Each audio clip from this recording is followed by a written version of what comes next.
What is going on, ladies and gentlemen? Welcome back to another edition of the Jays for Days podcast. I'm Josh. He's Josh. We got Jays Jumpers, Jaron Jackson Jr.'s, John Morant's, Joe Johnson's, Ja Raff's, of course. We've got Jays we got for Days. Josh, how you doing? I'm glad to see you survive Sportsmageddon. That's what I'm calling yesterday. Sportsmageddon? Yeah. A sneaky, historic is an obnoxious word, but it might be that might be the right way to describe it. It went from it's just NBA free agency to, which is already a fun day in general. It's not like it was a super quiet day without, just a shift fundamentally in the way conferences work in college athletics. And then you have Kevin Durant, of course, that the Nets gave up an arm and a leg basically for to go win a championship with Kyrie Irving and Kevin Durant, and instead they won one playoff series. Not one championship, one playoff series in 3 years. And now Kevin Durant wants out, and now we have this, monstrosity of a day. And it all started with my personal favorite story of the day. I don't know if you've seen this, but I was going to ask you until all this other stuff happened. Mm-hmm. Did you see this, what this caller into a New York radio station alleged about Nick Sirianni? I did that. They got into a fight with him, right? Or that Nick Sirianni wanted to fight him. Allegedly wanted to fight him because he didn't like the guy's Giants hat.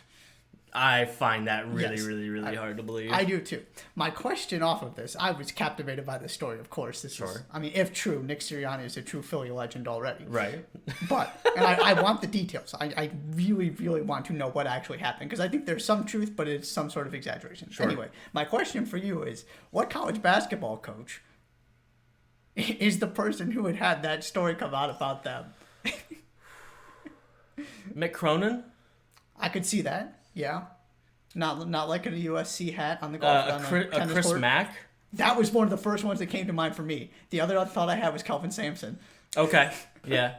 Yeah, those would probably be my top three. Chris Mack and Mick Cronin are kind of like, they occupy the same space in my head. Sure. Of that sort of like death stare with a bald head kind of thing going on. And Chris Mack is no stranger to general confrontation in the college basketball world. Exactly. Yeah. Exactly. I'm glad we were thinking. Yeah, those would probably be my two. I can't really think of anybody else. I like Chris Mack. I think I've settled on Chris Mack being the one for that. That is laugh out loud funny though. We need more information. Important journalism needs to be done. And truly unfortunate that it didn't dominate headlines. Yeah. Yesterday. I was all ready to go, captivated, had my great story for the day, and then we get the destruction of college athletics as we know. And then Kevin Durant says, "Hold my beer. I'm going to get in on this too." Right. So USC and UCLA. Yeah. Big Ten programs, Josh. Bold. If you say so. Well, I think that they'd like to have a word with you about whether or not they're Big Ten schools. Now, yesterday, Thursday night, we're recording this at 12:45 on Friday. Big Ten added 2 more schools, and correct me if I'm wrong, but there wasn't a ton of talk about this, right? No, it very much seemed to come out of the blue. Right. Now the reporting comes and it sounds like this has been a couple weeks in the works. Right. But the idea of all of a sudden, you had heard a little bit about the Oklahoma, Texas stuff, and you were kind of bracing for the official move. Right. This was not that. I would agree with you. And that's what I was going to say next because and it just makes sense to compare and contrast the move of Oklahoma and Texas with the move of USC and UCLA. Of course, Oklahoma and Texas on their way to the SEC, which I read yesterday actually, that the timeline of the Big 12 sort of starting their new era as a conference and the timeline of Texas and Oklahoma actually starting play in the SEC is a 1-year difference. The more realistic timeline is no longer 2023 for Texas and Oklahoma. It's 2024, which would make for a very, very weird Big 12 season.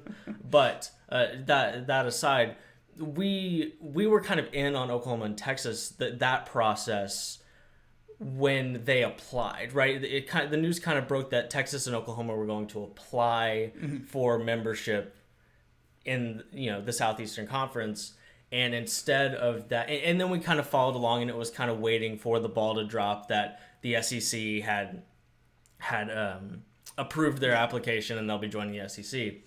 This is a done deal. Like unanimously voted by Big Ten chancellors and presidents to bring USC and UCLA into the Big Ten. That's kind of where this is different. This has kind of been quiet, and now it's official, right? And instead of kind of being along for the process, just came in out about 12 hours. Right. It went from this sounds like it's happening to this is done and dusted. We might have a press conference. Right. We'll see you in 2024. Yeah.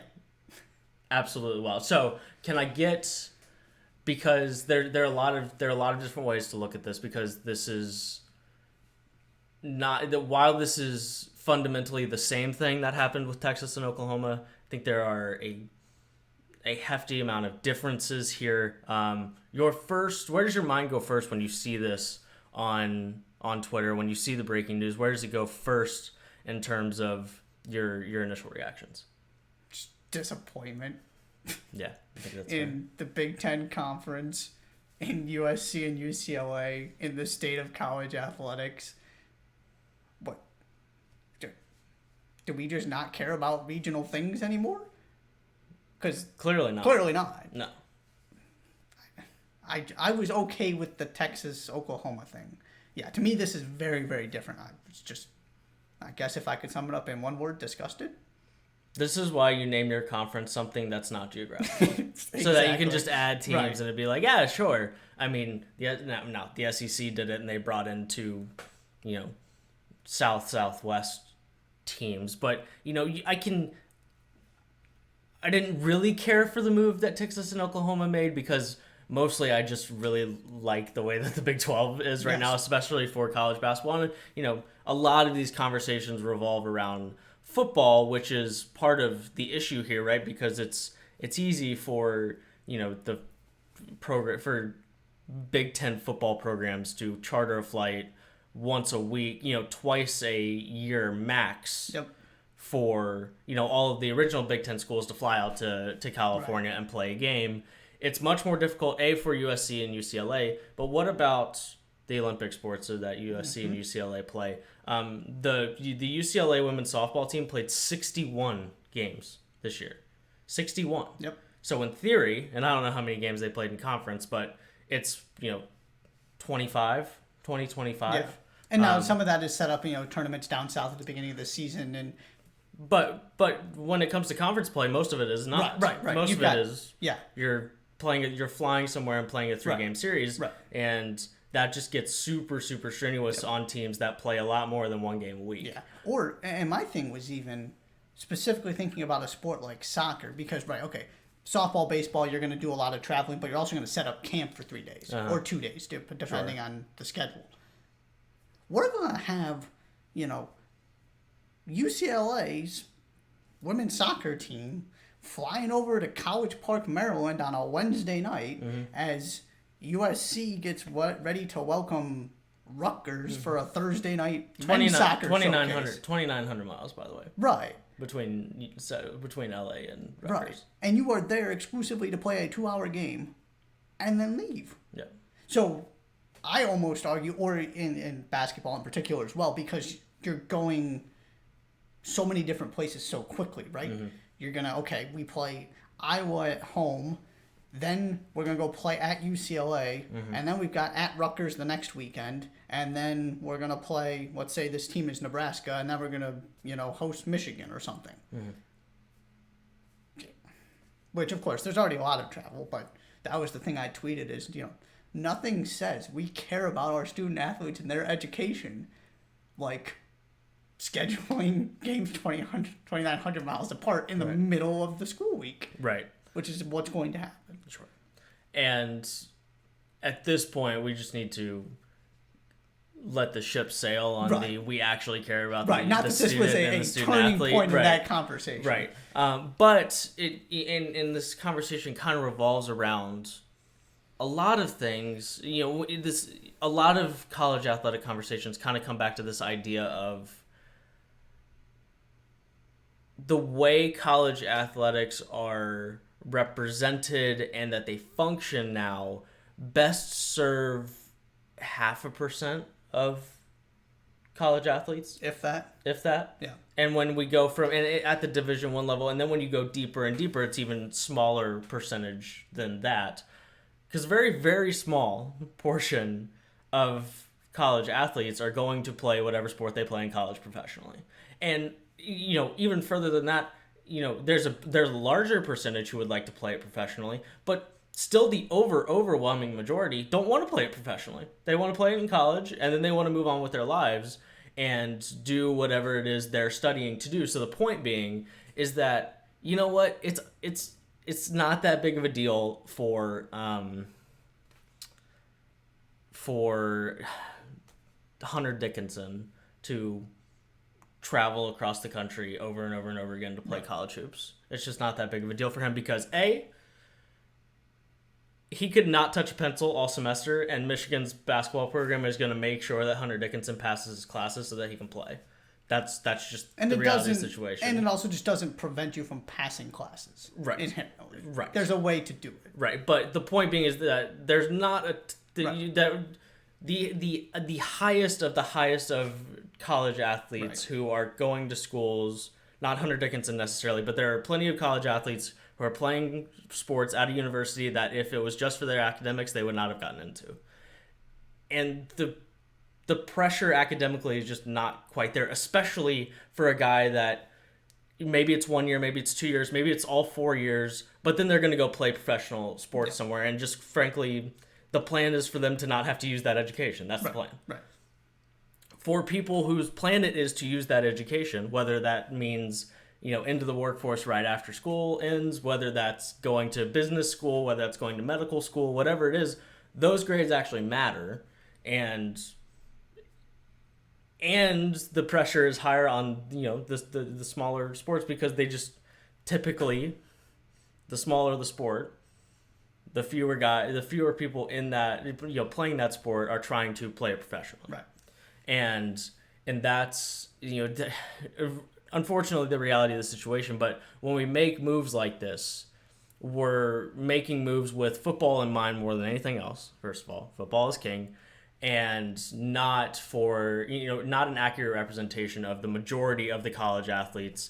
And maybe UCLA and USC, both out, like they're the elite athletes coming in and out of every sports program that they have, under the athletic program. But still, the point is the same, that it puts a lot of pressure on a lot of different people, and it goes far beyond this idea of they'll fly across the country for one football game a week. Big deal.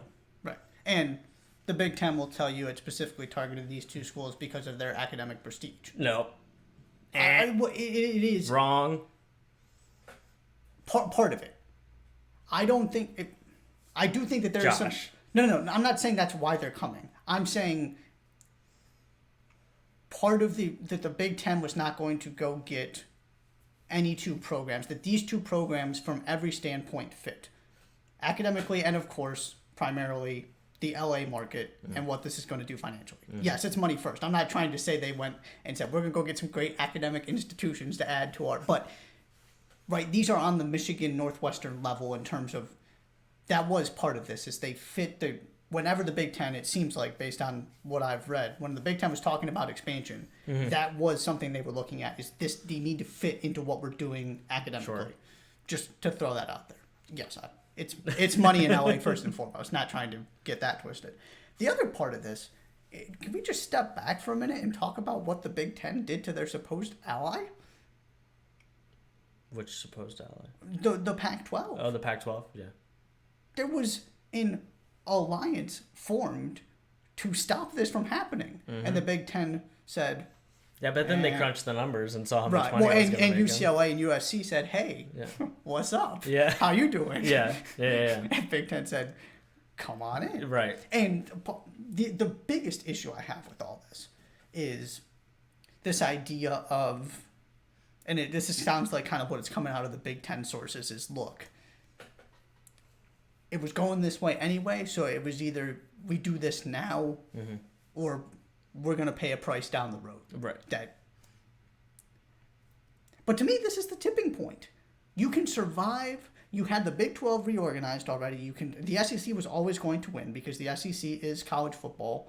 You're not going to beat the SEC. So it doesn't matter for the Big Ten if Oklahoma and Texas go to the SEC. But now all of a sudden, you have just about every premier program in the country in these two conferences. And the Big Ten's not done. It sounds like the Big Ten's going to go to 16, which I would have to imagine is going to include Oregon too. Right? Because I was trying to think of other programs that move the needle that are not in these two conferences now. Oregon and because of Nike, right? Duke and North Carolina, which Duke's football. Clemson. Yes, but only because of recent success. That's fine. They moved the needle on the football side of things. Yes, they are now a football powerhouse. I just don't see that as to me they still don't have the same national brand as an Oregon, a Duke, a North Carolina, a UCLA, USC. Sure. So there's a difference, but right. I mean, and that's all you're talking about. And if you're talking about other programs to come into these conferences, you'd have to think eventually Clemson ends up in the SEC. So to me, this was the point where the Big Ten could have stepped in and said, no, we're going to do what's in the best interest of the entire country and the NCAA, and not necessarily just avoid expanding altogether. But they knew exactly what they were doing. Because now we're asking the same questions about the Pac-12 we were the Big 12, which is, so what do you do? And they have enough teams left, but they cannot compete. Even if Oregon stays, they can't compete with the Big Ten and the SEC. Which means, at this point, now is when it's you got to get on the boat before it sinks. Right. If you're Clemson, if you're Duke, if you're North Carolina.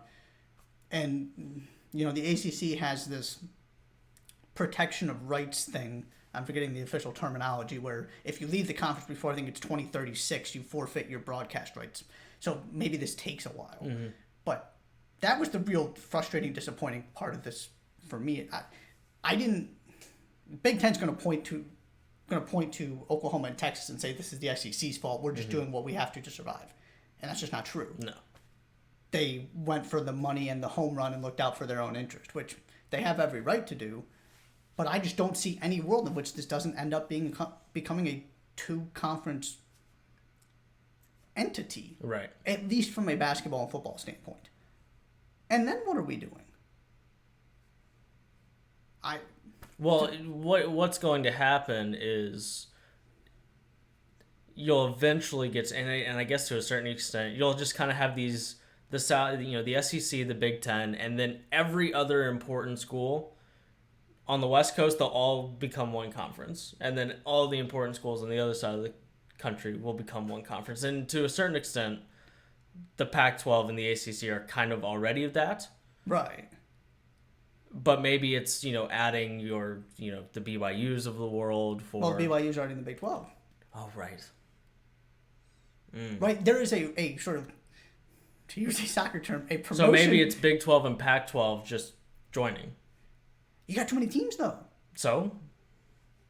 Yeah, I mean, that was the thought that came into my head, and I also despise these massive conferences from a scheduling standpoint. We've talked about that before. Yeah, I mean, there are enough teams to go around to make this work, but it completely changes the entire concept of... Because in what world are you going to get one Big Ten and one SEC team into the college football playoff every year? That's not going to happen. It's going to be at least 3 of the 4 spots from those two conferences, if not all 4, because of the difficulty of the schedule and the lack of difficulty of a schedule of these other conferences. That was the whole idea behind this alliance. The Big Ten, the Pac-12, the ACC, we're going to play each other out of conference. We're going to elevate themselves and work to continue to keep a balance and check the SEC. And now that's just up in flames. No. I will always look at this because I only see it going one way, and to me the Big Ten and UCLA and USC are the people that have to answer for that. I don't. It's 2 conferences. Now you're going to still have the same Big Ten tournament, but again, what are we talking about? 10 Big Ten teams getting in? Yeah. It's a 1/6 of the field, pretty much. And so to me, there was a way where, okay, if the Big Ten wants to expand a little bit and the Pac-12 wants to reinforce and the Big 12 wants to reinforce, there is sort of a promotion that could happen, which is what you saw in the Big 12, right? Okay, Oklahoma and Texas leave. That's a big deal. It's the top end of that conference. But what do? You bring in, to lack of a better phrase, the best of the rest. Mm-hmm. There are programs up there that are elevating themselves that could, in theory, eventually join these conferences to keep them balanced. Mm-hmm. And to give you a little more reach, a little more diversity in terms of teams. But it just doesn't matter. Because, Central Florida, for example, could very well end up as an ACC team. That makes all the sense in the world. Mm-hmm. That's not doing anything to stop the fact that you have Michigan, Ohio State, USC, UCLA, Oklahoma, Texas, Alabama, Auburn. Am I missing? LSU, Florida, all in two State. Conferences. No, sorry, not Florida State. And Georgia. Yeah. Right? You're talking about basically every team that's competing for a national championship on the football side. And on the basketball side, you're pretty close too. Mm-hmm. Now, you still have your Villanovas and Gonzagas, and fascinated to see what Big East in general. Right. Fascinated to see what Gonzaga does here, by the way, eventually. Yeah. But to me, and I don't know how you feel, this is the tipping point where we've reached the point of no return, and now it's every school, every conference for yourself. Nobody is working together anymore because the Big Ten committed to work with the other power conferences to keep this somewhat balanced. And then the minute they saw a good opportunity to expand themselves from the Atlantic to the Pacific, they said, come on down. I'm not exactly surprised. No, not at all. Because when you look at it, right, this all comes back to the same conversation of which guy can make the most money from college athletics. Like, that's just kind of where... And how can you best serve your conference? Right. Or if you're a school, how can you best serve your school? Right. And you just... And with one move, the Big Ten turned themselves from a regional conference into a national conference that caters to... that either is in or around New York, Chicago, and LA. Yep. That's what they did. Right. And you can throw Washington, D.C. in there, too. And we can... And like, do I despise the way that college athletics is trending fundamentally? Yes, with every fiber of my being. But when you take out the context and describe it simply as, this business had an opportunity to expand into the 3 biggest markets in the United States. Right. It's really, really hard to, like, from a business perspective, which is what this all is, to like tell them it was the wrong move. To be upset about it, absolutely. But it's the same conversation with, are you allowed to be upset? You're allowed to be upset with the NCAA rules, but you're not allowed to be upset with a team or program that broke the rules in a very clear manner when it's very clear what the rules are, right? You're allowed to be upset with the move that the Big Ten is making, and fundamentally, you're right. We'd love for, a conference that is not in any way, shape, or form hurting to kind of take a stand for college athletics before they take a stand for the Big Ten. Right. Especially when when the initial messaging was that they are trying to take a stand for college athletics. Yeah. But ultimately, it's really, really hard to like fault them or tell them that they're wrong when they were able to do what they were able to do. Oh yeah, I mean it solidifies the Big Ten as the second conference moving forward. And I don't know what, right? Because I mean, and maybe this just kind of ends up where we still got a couple years to see how this all works. But I'm not entirely sure how much more movement is left to be done. Notre Dame's going to end up somewhere. Perhaps, yeah. And then I think my thing is, and maybe I'm wrong about this. But we're pretty into your point. Like, all of the football powerhouses are now in those 2 conferences. And this is what drives everything. Right. Right? I mean, yes, Notre Dame, we're still probably waiting on them to end up somewhere, but also it wouldn't completely stun me if Notre Dame, especially if there's like an expansion of the college football playoff, which I think might come of this as well, because those 2 conferences that will completely stir the pot will be like, hey, we had like 9 of the 11 best teams, or we had 5 of the 6 best teams. So let's go have them play each other again. Right. So let's have an 8 team. Yeah. Right. So if there's an expansion, then I'm not sure Notre Dame has as much of an incentive to try and get into a conference as with their football program. But the flip side to that is now if they go to the Big Ten, they can play Michigan, USC. They can play all of their traditional rivals in a conference format. They can basically do what they've been doing already. But sure, we'll see. The other thing I wanted to touch on real quickly, and you're right. At the end of the day, I get it. I just wish somebody would look out for somebody other than themselves, but that doesn't happen. Yeah, okay, Josh. Yeah, right. It doesn't happen. So, I got you a storm shelter. I'll come and get you when that actually happens. Hey, yeah, I very much accepted a long time ago that's just not going to happen. So right. none of this surprised me or shakes me to my core. The part of this I do find interesting as a potential negative, and then I just don't have that much else to say on this. I think we've pretty much covered it. I was thinking about this because it's an earth-shattering move that has a pretty simple explanation. Right, exactly. Then you just go, well, yeah, I mean, that's why. Right. The part of this I do find interesting from the Big Ten is, right, so much of this is about, okay, broadcast deals, and you look at the ratings and how well the Big Ten is doing compared to the Pac-12. Mm-hmm. And certainly some of that is the markets and the teams the Big Ten has. Part of that is also nobody's watching USC and Washington at 10:30 on a Friday night. Or UCLA, Oregon at 11 p.m. on a Saturday night for college basketball purposes.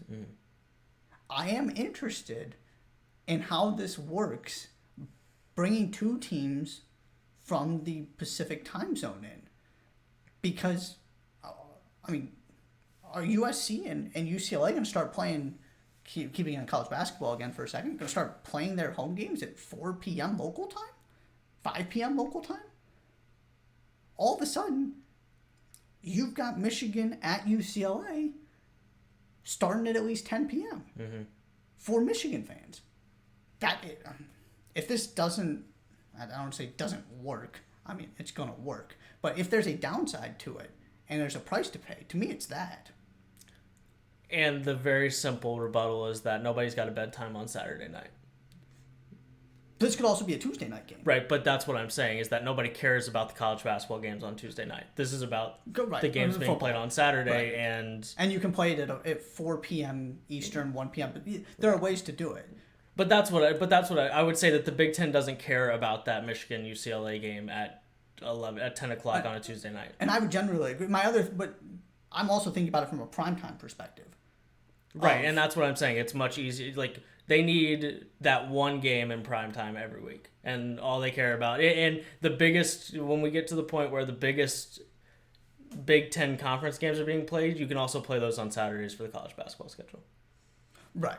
I'm thinking even from a football standpoint I guess it's going to be an 8 p.m. then 5 p.m. Eastern, and that works for a Saturday. And I'm thinking, and generally, I'm sure we'll see a lot of 3 o'clock slot on CBS starting at 12:30 out on the West Coast. Yeah.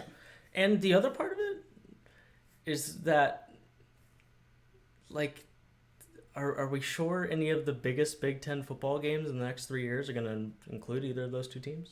Or starting in 2024? USC's got an argument. USC has an argument every year for the last 20 or for the last 10, and they've been pretty irrelevant. They have a coach who has appearances in the college football playoff now. Okay. They have an argument. A better one than they've had recently. But yeah, look, there's a way around. None of this is... I was looking for something as a potential negative. It makes scheduling a little bit more complicated. Sure. But is that a price you're willing to pay? Of course, for all you're getting.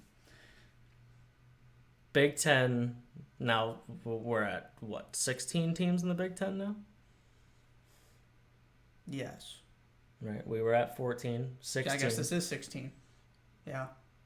Maybe it gets even bigger than that. Maybe we see a couple teams nudged out. Yeah, I guess I had in my mind that would mean more inclusions, but you're right, this is 16.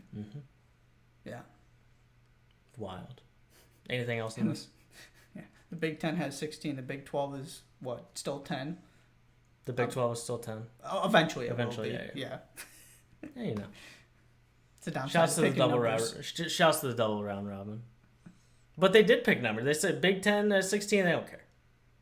Maybe they'll call it the Big 16. I mean, I've always wondered if they would rebrand that way. Maybe at some point I want somebody to just rebrand themselves to the conference.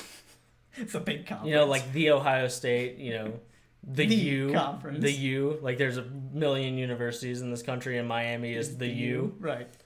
At some point we just need a rebranding to the conference. So, you know, now it's, you know, on CBS. Oh, yeah, what time is the conference championship? Oh, yeah, it's at 3 o'clock. It's on the CBS. conference championship Yeah, game. exactly. But I mean, we're moving to a point where you know, these two conferences are that important that that maybe that might just make the most sense. But anything else? Do want to mention this quickly. On the bright side for smaller college athletic departments, Emoni Bates is going home. Yeah, what do we make of this? I guess I'm not as shocked as everybody else is. I think it's all in the context of what Emoni Bates' like amateur / pre-NBA career was supposed to be and what it's turning out to. Yeah. And I don't know if it's just he couldn't find anybody to give him as much money as he wanted to in college or what. And there just wasn't anybody that seemed particularly interested. But that's what I was going to say is that Emoni Bates went from like this talked about for 5 years before he got to college recruit, and now his team he played for as a freshman was better when he was hurt or off the floor at Memphis, and now he's playing at Eastern Michigan, which, you know, I hope he averages 25, 6, and 6 next year and is a lottery pick in the NBA draft. That would be great for Emoni. But from what we've seen so far, I would predict a Pat Baldwin Jr. type of season before I would predict a Steph Curry type season. It's interesting that it's not the same conference, obviously, but doing that exactly right after Pat Baldwin did. I mean, because the teams you were hearing were, you know, Seton Hall, Louisville seemed to be everybody said he was going to Louisville, and then he just apparently wasn't. Right. DePaul, and then Michigan State kind of got roped into it, but I saw somebody make the case, and I would agree. I think that bridge was burned when he decommitted from the first place. Tom Izzo's not about to go back re-recruiting this guy after his season in Memphis. Yeah, probably not. And everything that comes with him. And so all of a sudden it got into a spot where you didn't have that many teams genuinely interested. And it sounded like there was a little bit of Michigan too, but it was just never a thing. It was kind of, well, that's an interesting collection of schools. And so I don't know if maybe this is partially because I'm from that area and understand to a degree how big of a deal Emoni Bates was in high school in terms of local support. And that seems to be at least how he's selling this is I'm going back to the people that have always been there for me. I think part of that is he didn't like his other options. Right. But I think it could work. To me, if there's a spot I would almost rather, if I'm him, do this where nobody's going to talk about it if I struggle again. Because we were paying attention to Pat Baldwin Jr. The only way we talk about you is if you're elite. Bingo.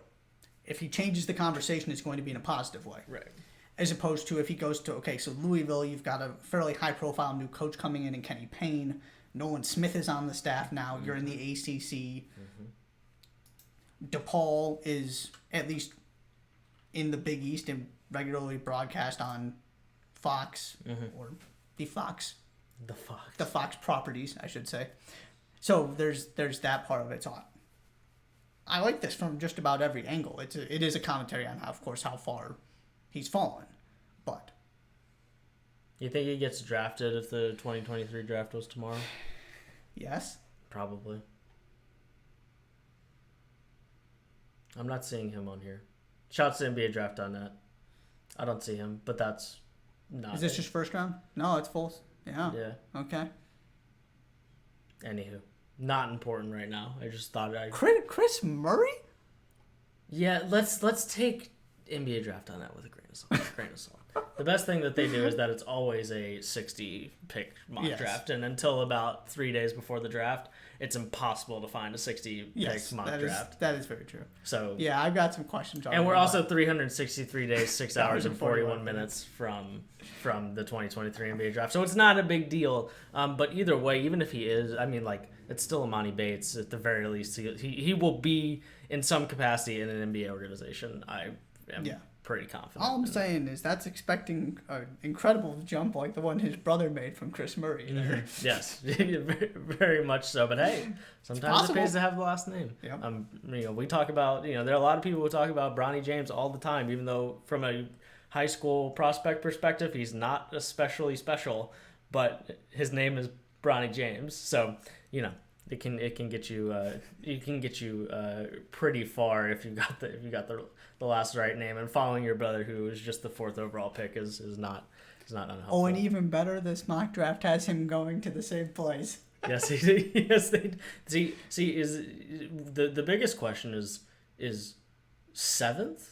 Do we really think that Sacramento is gonna have? I'm just confused by the numbers on the left side of this too. It's very strange. Yeah, well, you know what? Never mind. Forget everything we said about the 2023 mock draft. Anyways, that's all we got in the Big Ten. Yeah. And Emoni Bates. Shouts to Emoni Bates. I hope he does well. And also congratulations, Jalen Brunson. Never in a million years did I think he would be determining an entire franchise's offseason plan. But here we are. Moving heavens and earths. To give him multiple ones. Not heaven and earth. Heavens and earths. $110 million. Good for you, man. Shouts to him. That's big time money. It's big time money for sure. Alrighty. Let's get out of here. Please subscribe to the Jays for Days podcast, Snap Podcast, Spotify, and Google Podcast. Follow us on Twitter and YouTube. Follow us on Twitter at Jays for Days Pod. Subscribe to the YouTube channel, and we'll be back on Tuesday, correct? That is the plan. Cool. We'll be back on Tuesday. Thank you so much for listening to this edition of the Jays for Days podcast. I'm Josh. He's Josh. We will see you later.